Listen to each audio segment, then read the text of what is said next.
Good morning student. स्वागत है आप सभी का अपना यूट्यूब चैनल संतोष मैथमेटिक्स सेंटर पहाड़पुर में। देखिए, आज हम लोग बीटीबीसी का जो इतिहास पढ़ रहे थे और ये क्लास 10th का इतिहास है। आज हम लोग इसका पार्ट 4, ध्यान रखिएगा, पार्ट 3 तक हम लोग पढ़ चुके हैं और आज इसका हम लोग पार्ट पार्ट 4 ये पार्ट 4 का अध्ययन करेंगे और इसमें हम लोग आज जानने का प्रयास करेंगे कि अ, सबसे पहले इसमें हम लोग देखें कि इस क्रांति के निम्नलिखित कारण थे। कौन से क्रांति का? तो 1917 की बोल्शेविक क्रांति का जो कारण था कि 1917 की क्रांति क्यों हुआ, होने का कारण क्या रहा है, इसमें कहीं न कहीं कारण तो होगा तब तो ही ये क्रांति हुई थी।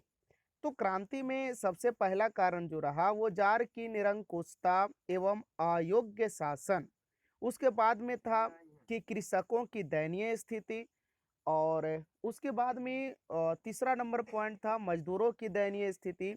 चौथा पॉइंट था औद्योगिकरण की समस्या और पांचवा जो था वो रूसीकरण की नीति और छठा जो था वो विदेशी घटनाओं का प्रभाव जिसमें क्रीमिया का युद्ध और जापान से पराजय। ध्यान रखिएगा, एक एशिया का छोटा सा देश जापान से हार गया था। और कौन हारा था? रूस हारा था। कब हारा था? तो 1905 ईस्वी में हार गया था। उसके बाद में सातवां नंबर जो था वो नवंबर 1917 के क्रांति में जो योगदान रहा होने का, उसमें रूस में मार्क्सवाद का प्रभाव तथा बुद्धिजीवियों का योगदान है ना, बुद्धिजीवियों का योगदान। उसके बाद में आठवां नंबर था तात्कालिक कारण प्रथम विश्व युद्ध में रूस की पराजय। तात्कालिक कारण रूस में तत्कालिक कारण प्रथम विश्व युद्ध में रूस की पराजय, है ना। उसके बाद में आइए आज हम लोग जो टॉपिक पढ़ने जा रहे हैं उसमें पढ़ने का हम लोग का जो आज का जो टॉपिक है पार्ट 4 में आज लगभग हम लोग इस लेसन की समाप्ति करेंगे और इसमें आज जो हम लोग पढ़ेंगे वो है मार्च की क्रांति। ध्यान रखिए, बीटीबीसी के पुस्तक में आप सभी को अच्छे तरीके से देख लीजिएगा और उसमें टॉपिक होगा पेज नंबर 33। मैं जिस बुक पुस्तक से पढ़ा रहा हूँ उसमें तो पेज नंबर 33 में है, लेकिन हो सकता है किसी का पेज आगे पीछे हो सकता है ना। तो मार्च की क्रांति एवं निरंकुश राजतंत्र का अंत। मार्च की क्रांति, ध्यान रखिएगा, मार्च मार्च की मार्च की क्रांति, मार्च की क्रांति एवं मार्च की क्रांति एवं निरंकुश निरंकुश राजतंत्र राजतंत्र का अंत। निरंकुश राजतंत्र का अंत। अब देखिए, 7 मार्च 1917 ईस्वी को पुराने रूसी कैलेंडर के अनुसार 22 फरवरी 1917 पेट्रोग्राड वर्तमान लेनिनग्राद की सड़कों पर किसान मजदूरों ने जुलूस निकाला। उन्होंने रोटी दो के नारे लगाए।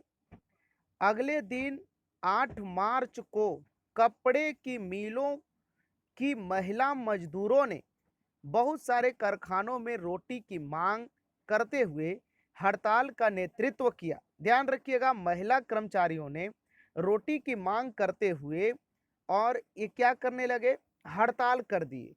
और अब जो है से कि ये महिला लोग कंपनी में काम करने के लिए तैयार नहीं थी, तो जुलूस में लाल झंडों की भरमार थी। जब सेना की एक टुकड़ी से भीड़ पर गोली चलाने की को कहा गया, ध्यान रखिएगा, सेना की एक टुकड़ी के द्वारा महिलाओं के ऊपर क्या चलाने के लिए बोला गया? गोलियां बरसाने के लिए कहा गया। अब ये गोली इसलिए बरसाने के लिए कहा गया क्योंकि ये महिलाएं क्या कर रही थी? सरकार के विरोध में युद्ध करने के लिए, अर्थात अपने रोटी मांगने के लिए, अपने हक की लड़ाई के लिए वो रोड पर उतर रही थी। तो सरकार के सेनाओं के द्वारा, सरकार के पुलिसों के द्वारा उन तमाम महिलाओं के ऊपर गोलियां चलाने का निर्देश दिया गया, तो उसने भी विद्रोह कर दिया। अतः उससे हथियार छीनने पड़े। जार की सबसे विश्वस्त टुकड़ी, है ना, प्रोओब्रांसेकी, ध्यान रखिएगा। वो क्या था? प्रो, ध्यान दीजिए, प्रो ओ ब्रा ब्रासेकी, प्रो प्रोओब्रासेंस्की रेजिमेंट ने भी विद्रोह कर दिया। ध्यान रखिए, ये जो रेजिमेंट था इसने भी क्या कर दिया? विद्रोह कर दिया। ध्यान रखिएगा, इसने भी क्या कर दिया? विद्रोह कर दिया। सैनिकों का विद्रोह बढ़ता गया, फलतः विवश होकर, ध्यान रखिएगा, सैनिकों का विद्रोह क्या होता गया बेटा? बढ़ता गया। फलतः क्या होना पड़ा? विवश होना पड़ा। और 12 मार्च 1917 को, ध्यान रखिएगा, विवश होकर 12 मार्च 1917 को, 12 मार्च 1917 को जार ने गद्दी त्याग दी। जार अर्थात राजा ने, सम्राट ने रूस की गद्दी को क्या कर दिया? त्याग दिया। कब त्यागा? 12 मार्च 1917 को रूस के राजा ने गद्दी को क्या कर दिया? त्याग दिया। अब करा, यह फरवरी की रूसी क्रांति थी, क्योंकि पुराने रूसी कैलेंडर के अनुसार 27 फरवरी 1917 को यह घटना घटी थी। इस तरह रूस पर से रोमनो वंश का निरंकुश जारशाही का अंत हो गया। ध्यान रखिएगा, इस तरीके से फ्रांस सॉरी गद्दी को त्याग कर दी। यह फरवरी की रूसी क्रांति थी, क्योंकि पुराने रूसी कैलेंडर के अनुसार 27 फरवरी 1917 को यह घटना घटी थी। इस तरह रूस पर से रोमनो वंश का निरंकुश जारशाही का अंत हो गया। अब सर्वप्रथम लोबाव के नेतृत्व में 15 मार्च को एक बुर्जुआ सरकार का गठन हुआ, परंतु रूसी लोगों ने जिस स्वतंत्रता की आकांक्षा की थी वह महज राजनीति स्वतंत्रता नहीं थी, वरन आर्थिक एवं सामाजिक स्वतंत्रता भी थी। अतः यह बुर्जुआ सरकार तात्कालिक परिस्थितियों के प्रतिकूल थी। अंत में बुर्जुआ सरकार गिर गई तथा केरेंस्की के नेतृत्व में, ध्यान रखिए, किसके नेतृत्व में? केरेंस्की, केरेंस्की, केरेंस्की के नेतृत्व में, केरेंस्की के नेतृत्व में एक उदार समाजवादियों की सरकार गठित हुई। इस सरकार का मुख्य उद्देश्य जनतांत्रिक एवं वैधानिक सरकार की स्थापना करना। जनतांत्रिक अर्थात कह सकते हैं कि लोकतांत्रिक, यानी कि लोगों की सरकार होना चाहिए। मित्र राष्ट्रों के सहयोग से युद्ध चलाना, व्यक्तिगत संपत्ति की रक्षा करना, संविधान सभा द्वारा भूमि की समस्या सुलझाना एवं रूस की समस्त संस्थाओं में वैधानिक उपायों द्वारा, वैधानिक अर्थात संविधान के नियमों के द्वारा परिवर्तन लाना था। किंतु बोल्शेविकों ने इस सरकार को स्वीकार नहीं किया था। बोल्शेविकों ने इस सरकार को स्वीकार नहीं किया था। आइए अब हम लोग अगला क्रांति के बारे में चर्चा करते हैं, बोल्शेविक क्रांति। बोल्शेविक क्रांति, कौन सी क्रांति? बोल्शेविक क्रांति। देखिए, बोल्शेविक, बोल्शेविक, बोल्शेविक क्रांति, बोल्शेविक क्रांति जिसको नवंबर 1917, नवंबर 1917, नवंबर 1917, बोल्शेविक क्रांति नवंबर 1917। अब कराए, इसी समय रूस के राजनीतिक मंच पर लेनिन का प्रादुर्भाव हुआ। प्रादुर्भाव मतलब होता है लेनिन का पदार्पण होना, अर्थात लेनिन का आगमन हुआ। जार की सरकार ने उसे निर्वासित कर दिया था, अतः वह स्विट्जरलैंड में निर्वासित जीवन व्यतीत कर रहा था। मतलब होता है क्या कि ना, वो अपने देश से अगर कोई चला जाए तो निर्वासित हो जाता है, कहीं दूसरे देश में जाकर के अपना जीवन को व्यतीत कर रहा था अर्थात बिता रहा था। और वो कौन सा देश में चला गया था लेनिन? तो स्विट्जरलैंड में, बहुत छोटा सा देश है स्विट्जरलैंड में निर्वासित जीवन व्यतीत कर रहा था। जब मार्च 1917 ईस्वी में क्रांति हुई, ध्यान रखिएगा, जब मार्च 1917 ईस्वी में क्या हुई? क्रांति हुई। वह जर्मनी की सहायता से रूस पहुंचा। अप्रैल 1917 में जब वह पेट्रोग्राद पहुंचा, तब रूस की जनता का उत्साह बढ़ गया। लेनिन ने घोषित किया कि रूसी क्रांति पूरी नहीं हुई है, अतः एक दूसरी क्रांति अनिवार्य है। उसने बोल्शेविक दल का कार्यक्रम स्पष्ट किया, जो अप्रैल थीसिस के नाम से प्रसिद्ध है। लेनिन ने 3 नारे दिए, ध्यान रखिएगा। लेनिन लेनिन बहुत अच्छा व्यक्तित्व वाले व्यक्ति थे और इन्होंने 3 नारे दिए। लेनिन ने कितने नारे दिए? 3 नारे दिए। पहला बोले भूमि, शांति और रोटी। ध्यान रखिए, हमें भूमि चाहिए। पहला क्या बोले? भूमि, उसके बाद शांति, उसके बाद रोटी, उसके बाद क्या बोले? रोटी। भूमि, शांति, रोटी। लेनिन ने बल प्रयोग द्वारा केरेंस्की सरकार को उलट देने का निश्चय किया। केरेंस्की का जो सरकार बना था, वो लेनिन ने यह निश्चय किया कि बल प्रयोग के द्वारा हमें इसे क्या कर देना है? उलट देना है। सेना और जनता दोनों ने उसका साथ दिया। 7 नवंबर 1917 ईस्वी पुराने रूसी कैलेंडर के अनुसार 25 अक्टूबर 1917 को बोल्शेविकों ने पेट्रोग्राद के रेलवे स्टेशन, बैंक, डाकघर, टेलीफोन केंद्र, कचहरी तथा अन्य सरकारी भवनों पर अधिकार कर लिया। केरेंस्की रूस छोड़कर भाग गया। इस प्रकार रूस की महान बोल्शेविक क्रांति, इसे अक्टूबर क्रांति कहते हैं। ध्यान रखिएगा, बोल्शेविक क्रांति का दूसरा नाम था अक्टूबर की क्रांति।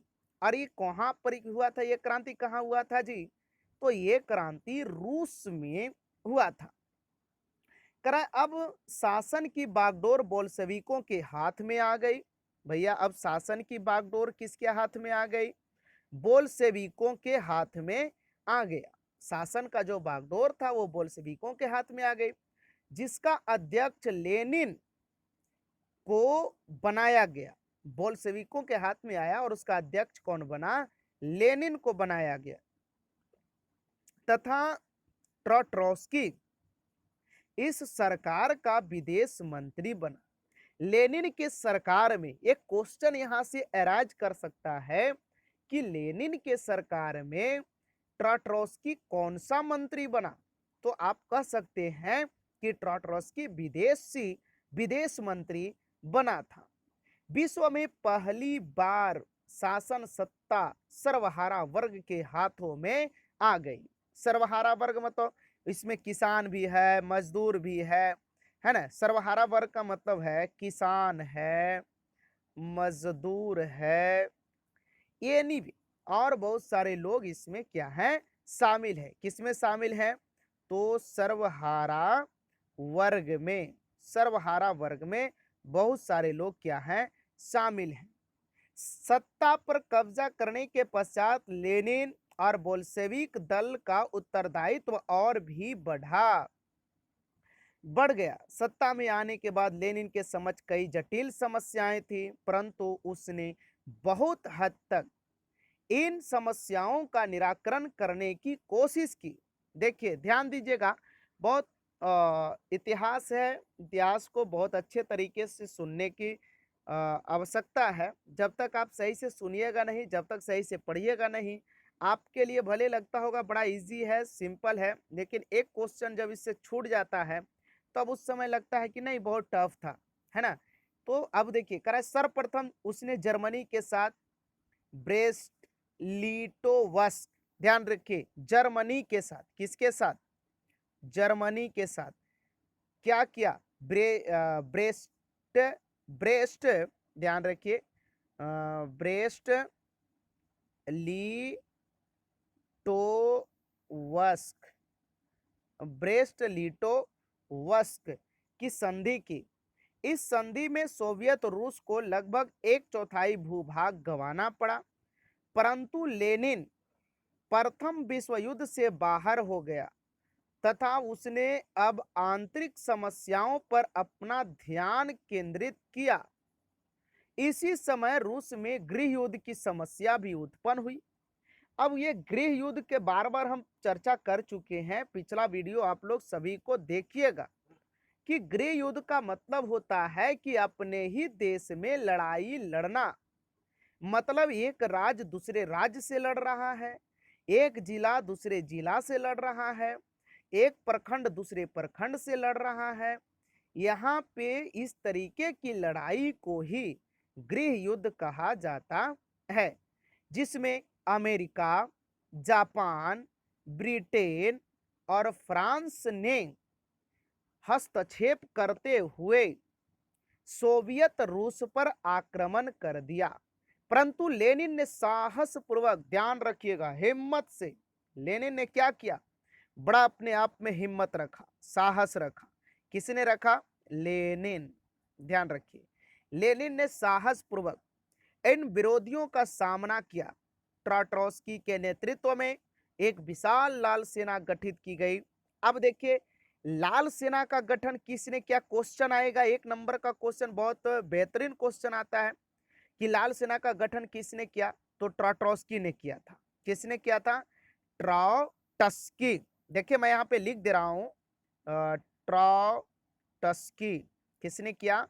ट्राट्स्की ने किया। किसको गठन किया? तो लाल सेना, लाल सेना का क्या किया? गठन किया। किसने किया? ट्राट्रोस्की ने किया। लाल सेना का गठन किसने किया? ट्राट्रोस्की ने किया। कराए कि लाल सेना ने सफलतापूर्वक विदेशी हमले का सामना किया। दूसरी तरफ आंतरिक विद्रोहों को दबाने के लिए चेका नामक गुप्त पुलिस संगठन बनाया गया। अब देखिए, चेका नामक गुप्त पुलिस संगठन बनाया गया। यह अचानक छापा मारकर विद्रोहियों को गिरफ्तार कर लेती थी। इस तरह लेनिन आंतरिक विद्रोह को दबाने में सफल रहा। इस तरह लेनिन आंतरिक विद्रोह को दबाने में सफल रहा। लेनिन ने एक शक्तिशाली केंद्रीय सत्ता की स्थापना की और सन 1918 में, ध्यान रखिएगा, सन 1918 में, सन 1918 में विश्व का पहला समाजवादी शासन स्थापित करने वाला देश रूस का नया संविधान बनाया गया। ध्यान रखिए, विश्व का पहला समाजवादी शासन स्थापित करने वाला देश कौन था? रूस था। कौन था? रूस था। कब किया था? 1918 ईस्वी में। विश्व का पहला समाजवादी शासन स्थापित करने वाला देश रूस था। और प्रथम समाजवादी देश कब बना रूस? तो 1918 ईस्वी में बना। कब बना? 1918 ईस्वी में बना। इसके द्वारा रूस का नाम सोवियत समाजवादी गणराज्यों का समूह अर्थात U.S.S.R के रूप में परिवर्तित किया गया। लेनिन ने नए राज्य में प्रतिनिधि सरकार की व्यवस्था की। राजनैतिक संगठन के सबसे निचले स्तर पर सोवियत नामक स्थानीय समितियां बनाई गई। सभी सोवियत के सदस्यों को मिलाकर एक राष्ट्रीय कांग्रेस का गठन किया गया, जिसकी कार्यकारिणी शक्ति एक केंद्रीय समिति को सौंपा गया। लेनिन इस समिति का अध्यक्ष था। मंत्रिमंडल के सदस्यों का चुनाव इसी समिति के द्वारा होना निश्चित हुआ। लेनिन के नए संविधान के द्वारा 18 वर्ष से अधिक, ध्यान रखिएगा, 18 वर्ष से अधिक, 18 वर्ष से अधिक उम्र वाले वैसे सभी नागरिकों को मताधिकार प्रदान किया गया जो उत्पादक श्रम द्वारा अपनी जीविका चलाते थे। ध्यान रखिएगा, उत्पादक श्रम द्वारा अपनी जीविका को क्या करते थे, चलाते थे। कौन लोग चलाते थे? तो जिसका उम्र कितना वर्ष हो गया हो, 18 वर्ष हो गया हो। जिसका उम्र कितना वर्ष, 18 वर्ष हो गया हो और अपना जीवन को संचालित करने के लिए वो स्वयं कुछ न कुछ कर रहा हो, है नहीं, इस तरह काम करने के अधिकार को संवैधानिक अधिकार बनाया गया। उत्पादन के साधन पर निजी स्वामित्व समाप्त कर दिया गया। कहा गया कि उत्पादन के जो साधन है उस पर निजी स्वामित्व, निजी मतलब जो प्राइवेट व्यक्तियों का जो हस्तक्षेप है, इक्का दुक्का बड़े बड़े लोगों का जो हस्तक्षेप है, उसको क्या कर दिया गया, समाप्त कर दिया गया। ध्यान रखना बेटा, बहुत अच्छे तरीके से समझाने का मैं प्रयास कर रहा हूं। जिस तरीके से मैं क्लास में पढ़ाता था, पूरे तरीके से क्लास की तरह ही समझाने का मैं प्रयास कर रहा हूं। आप लोग बेहतरीन तरीके से पहले डीपली पढ़िए, फिर उसके बाद में संक्षेप में इसका पूरा का पूरा क्वेश्चन आंसर मैं करवाऊंगा और आप सभी एक एक लाइन करके लिख लीजिएगा कॉपी पे और इसको नोट्स बनाने का प्रयास कीजिएगा। किराए की समाप्त कर दिया गया और उद्योगों पर मजदूरों का नियंत्रण स्थापित किया गया। बैंकों, बड़े बड़े उद्योगों, जल परिवहन एवं रेलवे का राष्ट्रीयकरण किया गया। शिक्षा पर से चर्च का अधिकार समाप्त कर उसका भी राष्ट्रीयकरण कर दिया गया। देखिए, शिक्षा पर से चर्च का अधिकार समाप्त कर दिया गया। आप जानते हैं ना, हमारे हिंदुस्तान में भी गुरुकुल हुआ करते थे। अब धीरे धीरे गुरुकुल का प्रभाव खत्म हो गया, मदरसा का प्रभाव खत्म हो गया, लगभग लगभग समाप्ति की ओर है। अब स्कूल आ गया, या फिर हम कह सकते हैं स्वेच्छा के अनुसार जिसको जो पसंद है। किसी को गुरुकुल पसंद है तो वो गुरुकुल में रहकर शिक्षा अध्ययन आज भी कर रहे हैं। किसी को मदरसा पसंद है तो आज भी वो मदरसे में रह करके पढ़ाई कर रहे हैं और आगे बढ़ने का वो प्रयास कर रहे हैं। तो यही देखिए यहाँ पे होता है कि चर्च का अधिकार शिक्षा पर से समाप्त कर दिया गया और उसका भी राष्ट्रीयकरण कर दिया गया। इसी तरह लेनिन ने शासन के नियमों में परिवर्तन करने के साथ ही बोल्शेविक दल का नाम बदलकर साम्यवादी दल कर दिया। देखिए, तो बोल्शेविक दल का नाम, ये बोल्शेविक ये बोल्शेविक दल का नाम किसने बदला? लेनिन ने बदला। किसने बदला? लेनिन। लेनिन ने बदला। बोल्शेविक दल का नाम बदला किसने? लेनिन ने बदला। और इसको बदलकर क्या रख दिया?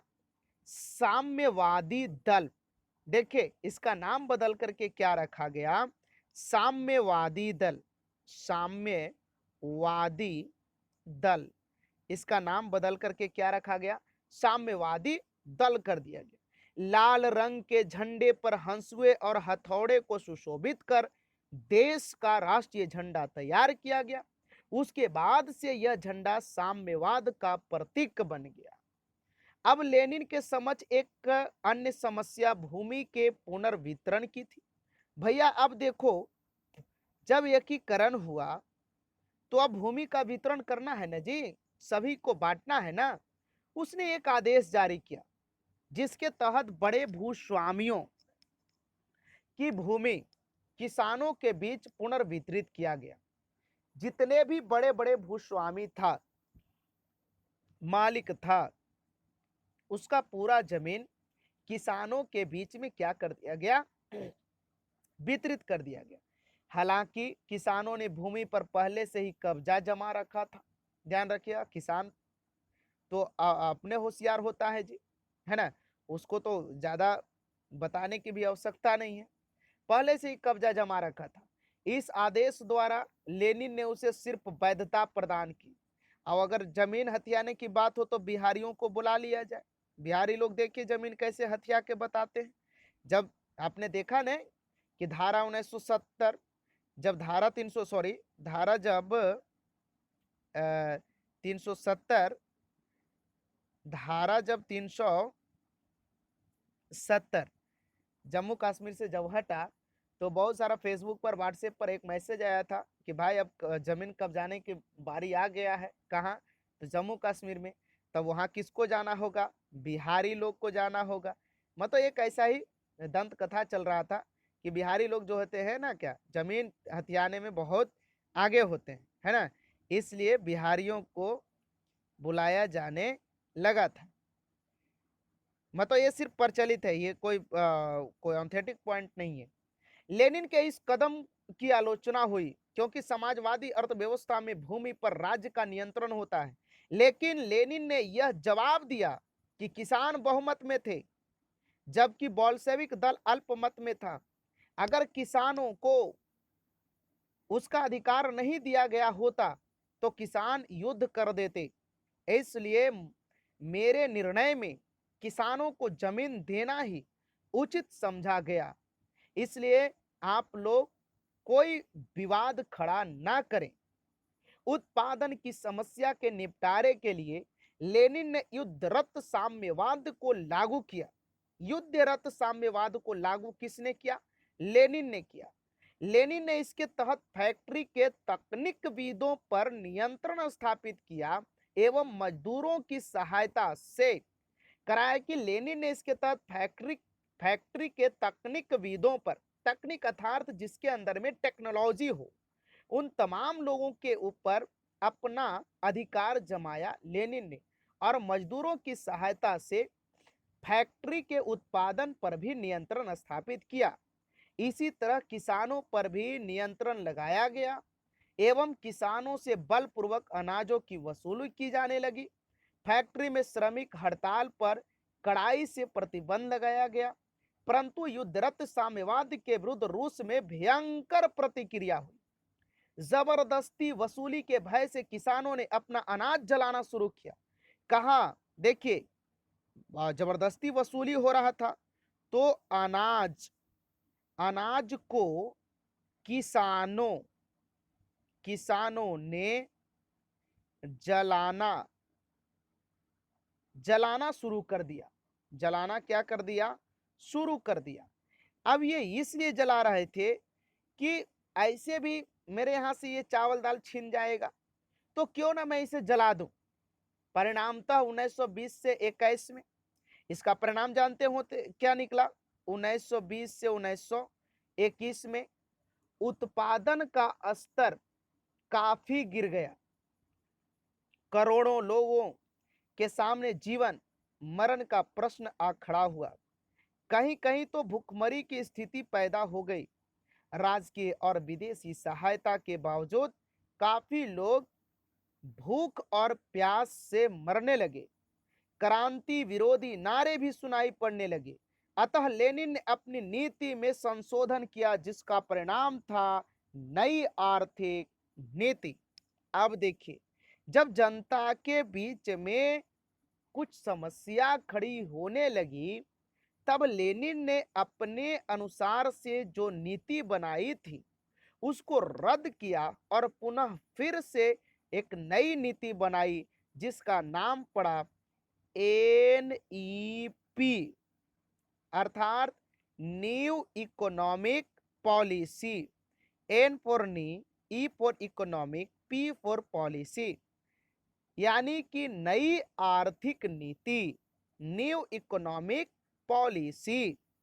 लेनिन एक स्वप्नदर्शी विचारक नहीं बल्कि वह एक कुशल सामाजिक चिंतक तथा व्यवहारिक राजनीतिज्ञ था। ध्यान रखिएगा, लेनिन एक कुशल सामाजिक चिंतक तथा व्यवहारिक राजनीतिज्ञ था। उसने यह स्पष्ट देखा कि तत्काल पूरी तरह समाजवादी व्यवस्था लागू करना या एक साथ सारी पूंजीवादी दुनिया से टकराना संभव नहीं है। मेरे प्यारे मित्रों, इसको समझिए। आपके पास में अगर थोड़ा सा पैसा हो जाए तो आप क्या सभी के साथ लगातार एक ही बार युद्ध कर लीजिएगा? दुनिया के हर देश के साथ आप युद्ध करना संभव समझ सकते हैं? हो सकता है? नहीं हो सकता है। यानी कि एक साथ पूरी दुनिया से युद्ध करना संभव नहीं है। आप टूट जाइएगा, आप बिखर जाइएगा। उसी तरीके से आप जौन जौन सब्जेक्ट को पढ़ते हैं, जिस सब्जेक्ट को आप पढ़ते हैं, उन तमाम सब्जेक्ट वाइज करके आप नोट्स बनाइए और लिखने का प्रयास कीजिए। जैसा कि ट्रोट्रोस्की चाहता था, इसलिए 1921 ईस्वी में 1921 ईस्वी में कितना ईस्वी में 1921 ईस्वी में उसने एक नई नीति की घोषणा की, जिसमें मार्क्सवादी मूल्यों से कुछ हद तक समझौता करना पड़ा, लेकिन वास्तव में पिछले अनुभवों से सीखकर व्यवहारिक कदम उठाना इस नीति का लक्ष्य था। नई आर्थिक नीति में निम्नांकित प्रमुख बातें थी। देखिए जी, लेनिन के नई आर्थिक नीति में अर्थात एनईपी न्यू इकोनॉमिक पॉलिसी में इनका जो अलग अलग बातें थी, उसमें पहला क्या था? पहला था कि किसानों से अनाज लेने के स्थान पर एक निश्चित कर लगाया गया।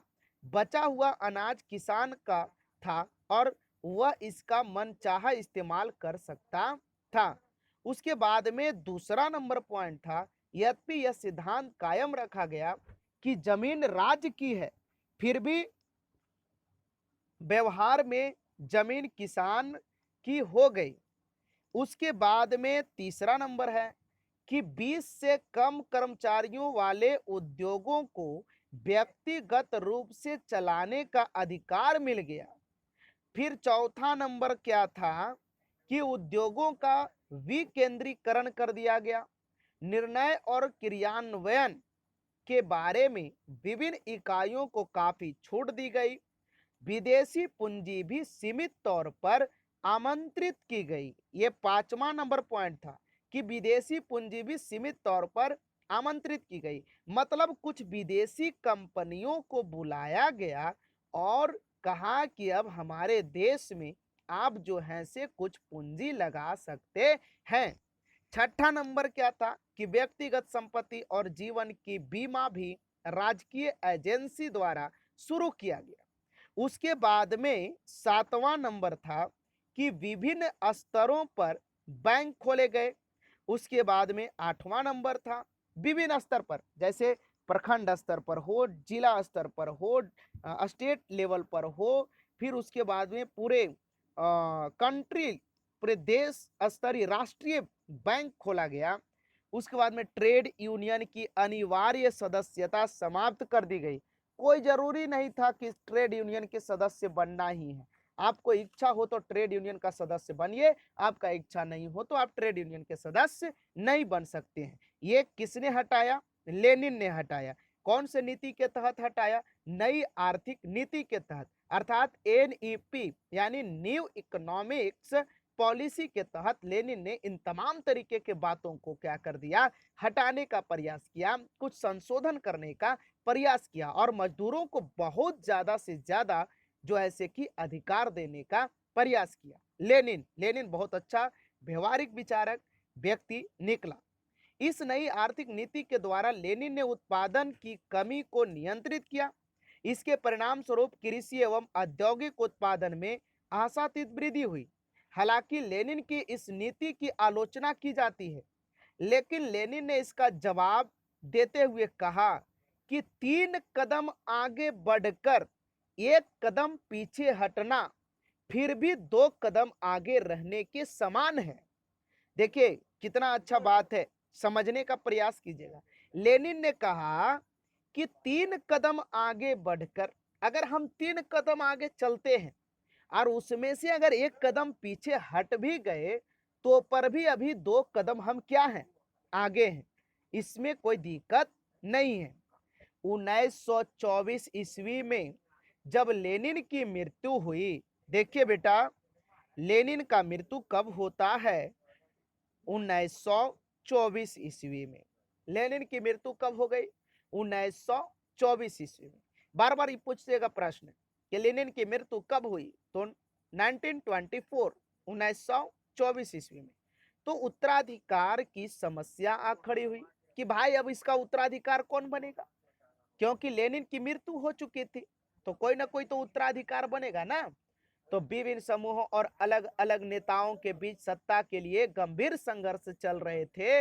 इस संघर्ष में स्टालिन की विजय हुई। अब देखिए, लेनिन के बाद उसका उत्तराधिकारी कौन बना? स्टालिन।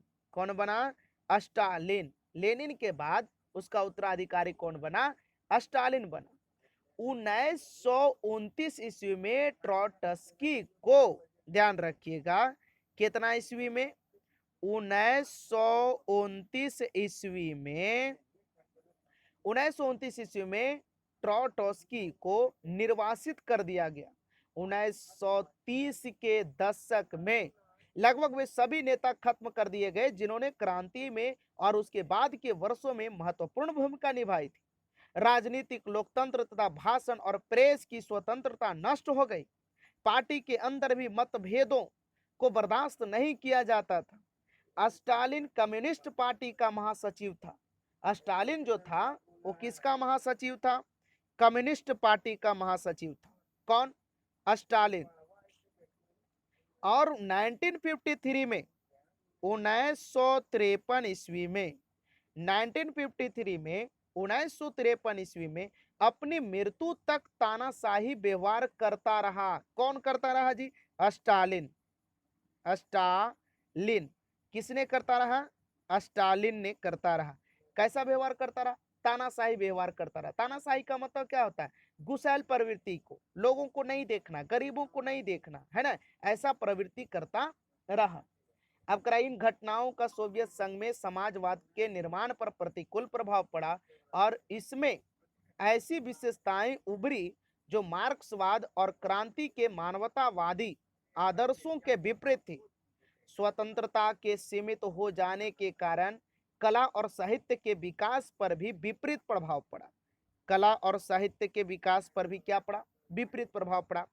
परंतु दूसरी ओर स्टालिन के अथक प्रयास से रूस विश्व के मानचित्र पर एक शक्तिशाली देश के रूप में सामने आया। 3 पंचवर्षीय योजनाओं के फलस्वरूप रूस की औद्योगिक उन्नति शिखर पर पहुंच गई। किसका? रूस का। कौन सा उन्नति? औद्योगिक उन्नति। कृषि का आधुनिकीकरण हुआ, तब विज्ञान की उन्नति हुई। द्वितीय विश्व युद्ध समाप्त होने से पहले ही रूस को एक महान शक्ति माना जाने लगा था। युद्ध काल के सम्मेलनों में रूजवेल्ट और चर्चिल के साथ स्टालिन भी भाग लेता था।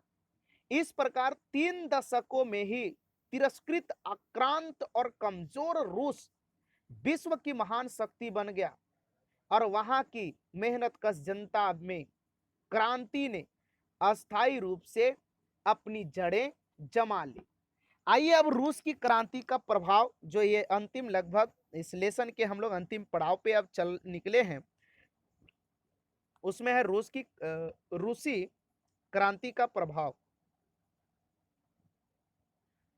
रूसी क्रांति का प्रभाव। रूसी क्रांति का प्रभाव। देखिए, रूसी क्रांति का प्रभाव, इसमें पहला पॉइंट क्या है? पहला पॉइंट है, पहला कि इस क्रांति के पश्चात श्रमिक अथवा सर्वहारा वर्ग की सत्ता रूस में स्थापित हो गई। चलिए, रूसी क्रांति का प्रभाव यह हुआ कि अब श्रमिकों को भी रोजगार मिल गया और सभी वर्ग अपने जीवन को सही तरीके से बिताने के लिए तैयार हो गए। अब उसे किसी भी प्रकार का कोई दिक्कत नहीं है, उसे किसी भी प्रकार का कोई प्रॉब्लम नहीं है, तथा इसने अन्य क्षेत्रों में भी आंदोलन को प्रोत्साहन दिया। अब देखिए, एक है छोटा सा कॉलम है, मिखाइल गोर्बाचोव 1985 ईस्वी में राष्ट्रपति बने। इन्होंने पेरेस्त्रोइका, पुनर्गठन तथा ग्लासनोस्त यानी खुलापन की अवधारणा पेश की। दूसरा पॉइंट, रूसी क्रांति के बाद विश्व विचारधारा के स्तर पर 2 खेमों में विभाजित हो गया, साम्यवादी विश्व एवं पूंजीवादी विश्व। एक बना साम्यवादी विश्व। साम्यवादी विश्व में सभी वर्ग, सभी समाज, सभी लोग रहते थे। और दूसरा जो बना वो पूंजीवादी विश्व बन गया। पूंजीवादी मतलब जिसके पास अधिक से अधिक धन दौलत पैसा जिस देश के पास है, वो सभी पूंजीवादी की ओर चले गए।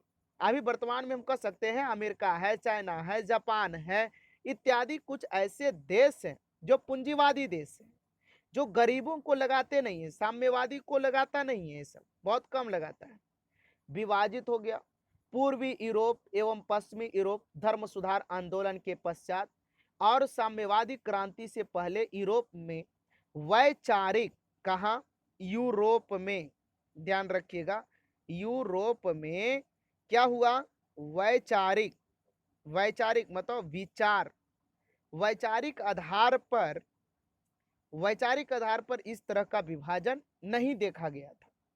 कराए कि द्वितीय विश्व युद्ध के पश्चात पूंजीवाद विश्व तथा सोवियत रूस के बीच शीत युद्ध की शुरुआत हुई और आगामी 4 दशकों तक दोनों खेमों के बीच शास्त्रों की होड़ चलती रही।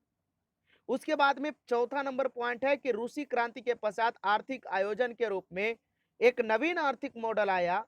आगे पूंजीवादी देशों ने भी परिवर्तन रूप में इस मॉडल को अपना लिया। इस प्रकार स्वयं पूंजीवाद के चरित्र में भी परिवर्तन आ गया।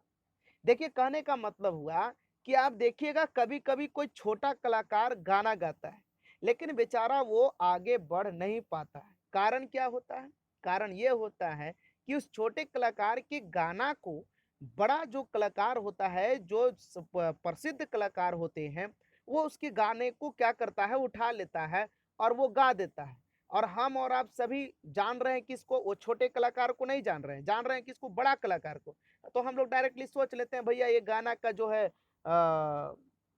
उद्घाटन करता या फिर इसका निर्माण करता जो है, फलाना है, ये हीरो है, वो हीरो है। लेकिन कभी कभी गांव घर के छोटे छोटे कलाकार भी अच्छा कर जाते हैं, अच्छा गा देते हैं, लेकिन उनका प्रसिद्धि नहीं मिल पाता है। कारण ये है कि वो उतना दूर तक पहुंचा हुआ नहीं है, उसके पास उतना पैसा नहीं है जिसके वजह से वो इतना एडवर्टाइजमेंट कर सके, उतना प्रचार कर सके, इसलिए वो क्या हो जाता है, पिछड़ जाता है। आइए पांचवा नंबर पॉइंट हम लोग देखने का प्रयास करते हैं। इस क्रांति की सफलता ने एशिया और अफ्रीका में उपनिवेश मुक्ति को भी प्रोत्साहन दिया, क्योंकि सोवियत रूस की साम्यवादी सरकार ने एशिया और अफ्रीका के देशों में होने वाले राष्ट्रीय आंदोलन को वैचारिक समर्थन प्रदान किया। आइए, सोवियत संघ का विघटन दिसंबर 1991 ईस्वी में हुआ था। आपसे एक क्वेश्चन पूछेगा कि सोवियत सोवियत सोवियत संघ सोवियत संघ सोवियत संघ का विघटन सोवियत संघ का विघटन कब हुआ? सोवियत संघ का विघटन कब हुआ? तो 1991, 1991 1991 में हुआ। सोवियत संघ का विघटन कब हुआ? 1991 में। आइए थोड़ा सा शीत युद्ध के बारे में देख लेते हैं। कॉलम बना करके दिया हुआ है, एक छोटा सा कॉलम में, यही हम लोग का ये आज लेसन नंबर 2 का ये अंतिम वीडियो बन रहा है और लास्ट आज इस लेसन को करेंगे। इसके बाद हम लोग थर्ड लेसन को रोकेंगे और उसके बाद चौथा लेसन हम लोग स्टार्ट करेंगे। थर्ड लेसन को इसलिए रोकेंगे क्योंकि थर्ड लेसन थोड़ा सा ज्यादा परीक्षा के महत्वपूर्ण तरीके दृष्टि से महत्वपूर्ण ज्यादा नहीं है, लेकिन फिर भी पढ़ना है, हमें उसे छोड़ना नहीं है, पढ़ना है। लेकिन फिलहाल हम लोग आगे चौथा लेसन स्टार्ट करेंगे। शीत युद्ध यह एक वैचारिक युद्ध था जिसमें पूंजीवादी गुट का नेता संयुक्त राज्य अमेरिका था, साम्यवादी गुट का नेता सोवियत रूस था। पूंजीवादी गुट का नेता कौन बना? अमेरिका। अमेरिका। पूंजीवादी गुट का नेता कौन बना? अमेरिका। और सोवियत संघ का नेता कौन बना? तो साम्यवादी गुट का नेता सोवियत रूस बना। कौन बना? रूस बना। ये दो बना, है ना। तो इसी के साथ ये लेसन का अंत करते हैं। कुछ ऑब्जेक्टिव क्वेश्चन है तो हम लोग देखने का प्रयास करते हैं। आप सभी को धड़ाधड़ इसको समझने का प्रयास कीजिएगा।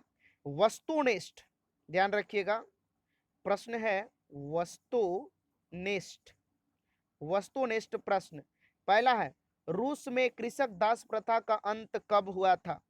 रूस में कृषक दास प्रथा का अंत कब हुआ था? तो 1861 ईस्वी में। कब हुआ था जी? 1861 ईस्वी में।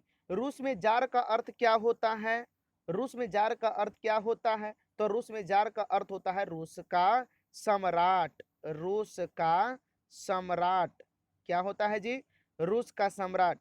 तीसरा नंबर क्वेश्चन है, कार्ल मार्क्स का जन्म कहाँ हुआ था? तो कार्ल मार्क्स का जन्म जर्मनी में हुआ था। कहाँ हुआ था? जर्मनी में। कार्ल मार्क्स का जन्म कहाँ हुआ था? जर्मनी में। चौथा नंबर क्वेश्चन है, साम्यवादी शासक का पहला प्रयोग कहाँ हुआ? रूस में हुआ। उसके बाद में पांचवा नंबर क्वेश्चन है कि यूटोपियन समाजवादी कौन नहीं था? तो कार्ल मार्क्स। कौन नहीं था? Karl Marx. कार्ल मार्क्स जो था यूटोपियन समाजवादी नहीं था। उसके बाद में छठा नंबर क्वेश्चन है कि वार एंड पीस किसकी रचना है? तो टॉलस्टॉय की। किसकी है? टॉलस्टॉय। टॉलस्टॉय की। टॉलस्टॉय की। वार एंड पीस किसकी रचना है? टॉलस्टॉय की। उसके बाद में अगला क्वेश्चन है, अगला क्वेश्चन है कि बोल्शेविक क्रांति कब हुई? तो बोल्शेविक क्रांति अभी देखिए बहुत बार पढ़ाए हैं, इसीलिए कहते हैं बार बार कि पूरे तरीके से पार्ट 1, पार्ट 2, पार्ट 3, पार्ट 4 ये चारों वीडियो को आप लोग देखिएगा, तब जाकर के आपको एक भी क्वेश्चन जो बैक साइड में दिया है अगर आपको प्रॉब्लम होता है तो उसके बाद में फिर से आप कमेंट कीजिएगा, मैं पुनः फिर से इसको एक रिवीजन कोर्स बनाने का मैं प्रयास करूंगा। देखिए, कराइल बोल्शेविक क्रांति कब हुई? तो नवंबर नवंबर 1917 में। बोल्शेविक क्रांति कब हुई? नवंबर 1917 में। उसके बाद में लाल सेना का गठन किसने किया? लाल सेना का गठन किसने किया? लिखा था हमने पिछले वीडियो में, मैंने पढ़ा दिया कि लाल सेना का गठन ट्रॉटस्की ने किया था। ट्रॉटस्की। लाल सेना का गठन किसने किया था? ट्रॉटस्की ने किया था। आइए, 9वां नंबर क्वेश्चन है, लेनिन की मृत्यु कब हुई? 1924 ईस्वी में। कितना ईस्वी में जी? 1924 ईस्वी में लेनिन की मृत्यु हुई। ब्रेस्ट लिटोवस्क की संधि किन देशों के बीच हुआ था? ब्रेस्ट लिटोवस्क की संधि किन देशों के बीच हुआ था? तो रूस और जर्मनी के बीच। रूस और रूस और जर्मनी। रूस और जर्मनी के बीच। किसके किसके बीच हुआ था? तो रूस और जर्मनी के बीच हुआ था। उसके बाद में देखिए कुछ ऑब्जेक्टिव क्वेश्चन है। रूसी क्रांति के समय शासक था तो जार निकोलस द्वितीय। कौन था जी? रिक्त स्थान का है, ये रिक्त स्थान का है। कराए कि रूसी क्रांति के समय शासक था, कौन था? Jar Nicholas. जार निकोलस द्वितीय। उसके बाद में दूसरा है, बोल्शेविक क्रांति का नेतृत्व किसने किया था? लेनिन ने किया था। लेनिन ने किया था। बोल्शेविक क्रांति का नेतृत्व किसने किया? लेनिन ने किया। तीसरा नंबर है, नई आर्थिक नीति 1921 ईस्वी में लागू हुआ था। रॉबर्ट ओवन कहाँ का निवासी था? ब्रिटेन का। ब्रिटेन। कहाँ का था? ब्रिटेन का था। उसके बाद में पांचवा नंबर क्वेश्चन है, वैज्ञानिक समाजवाद का जनक किसे माना जाता है? तो वैज्ञानिक समाजवाद का जनक कार्ल मार्क्स। कार्ल मार्क्स को माना जाता है। फिर अति लघु उत्तरीय प्रश्न है, पूंजीवाद क्या है? खूनी रविवार क्या है? अक्टूबर क्रांति क्या है? सर्वहारा वर्ग किसे कहते हैं? क्रांति से पूर्व रूसी किसानों की स्थिति कैसी थी? है ना। उसके बाद में मिलान चिन्ह है, मिलान कर लीजिएगा आप पढ़ करके। ज्यादा ऐसे नए अगर आएगा तो बोलिए, बना देंगे। दास कैपिटल के लेखक कौन है? Karl Marx. देखिए थोड़ा सा ये दास, दास कैपिटल, दास कैपिटल कौन हो जाएगा? Karl, Karl Marx. Karl Marx. उसके बाद में है चेक्का। चेक्का का गठन किस चेक्का क्या था? तो पुलिस संगठन था। चेक्का जो था, चेक्का वो क्या था? पुलिस। ध्यान रखिए, पुलिस, पुलिस संगठन, पुलिस संगठन था। उसके बाद में नई आर्थिक नीति लेनिन के द्वारा लागू किया। नई आर्थिक नीति तीसरा जो था वो नई आर्थिक नई आर्थिक नीति किसके द्वारा? लेनिन के द्वारा, लेनिन के द्वारा। उसके बाद में चौथा नंबर है कार्ल मार्क्स की मृत्यु। कार्ल मार्क्स की मृत्यु 1883, 1883। कार्ल मार्क्स की मृत्यु कब हुई? 1883 में। अब पूछ देगा लेनिन की मृत्यु कब हुआ, तो 1924 ईस्वी में। स्टालिन की मृत्यु, स्टालिन की मृत्यु, ध्यान रखिए ये पांचवा नंबर, स्टालिन की मृत्यु 1953 ईस्वी में। कार्ल मार्क्स की मृत्यु 1883 ईस्वी में, स्टालिन की मृत्यु 1953 ईस्वी में। अब देखिए शुरू से मैं बोल देता हूँ, दास कैपिटल के लेखक कार्ल मार्क्स। चेक का क्या था, तो गुप्त पुलिस संगठन था। नई आर्थिक नीति का गठन लेनिन ने किया था। कार्ल मार्क्स की मृत्यु 1883 में हुआ था और स्टालिन की मृत्यु 1953 में हुआ था। इसी के साथ आज का ये वीडियो समाप्त करते हैं। अगर आप सभी को कोई प्रॉब्लम हो तो मेरा पर्सनल व्हाट्सएप नंबर 8294375747 यानी 8294375747 पे आप व्हाट्सएप कर सकते हैं। किसी भी प्रकार का कोई भी प्रश्न हो तो आप सीधा मेरा पर्सनल व्हाट्सएप नंबर पे व्हाट्सएप कर सकते हैं। लेता हूं ब्रेक। जय हिंद, भारत माता की जय, वंदे मातरम, बहुत बहुत धन्यवाद।